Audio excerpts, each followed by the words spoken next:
Welcome back to the Tesla series. This is me showcasing everything I do to be able to replace every suspension component in the front end, along with a ton of other goodies like a full Vivid Raisin carbon body kit. In this last video for the suspension, we're going to replace the inner and outer tie rods. The first thing I'm doing is measuring the distance from 2 points. You could do this in so many different ways. You can count the number of turns, or you can measure it. It doesn't really matter. All you're doing is getting a good reference, so when you put the components back in, you're not completely screwing your alignment. Obviously, right after this, you need to get an alignment, which is the whole point. But there's a clip that you pull with the pliers and that elephant clip on the inside that you pull out, and it's pretty easy to do. You pull the boot out. It's a little bit hard at first, and I have this Schwab inner and outer tie rod tool.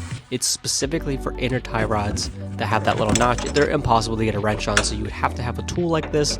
This is the best one I could possibly find, and it's so easy to use. I also put a little bit of blue Loctite on this because technically from Tesla, they don't want you replacing the inner and outer tie rods. They want you to drop the whole electric power steering rack and replace it, which is ridiculous because this is a maintenance item. These components wear out, but you can buy them from other manufacturers. It's pretty easy to get. Last step is, you'll probably see, it's kind of hard to see here, but the inner part of the boot for the inner tie rod, there was that like elephant clamp. This, which is one-time use, it needs special pliers to apply it and crimp it. So you can use just a regular zip tie. You just want to make sure you can do anything to keep dust from getting in the boot there. Some people use hose clamps, those like metal hose clamps. It's not necessary, but if you have it, you can also use that too. Install is just in reverse order. You put the inner tie rod back on, the boot, the clip, the outer tie rod.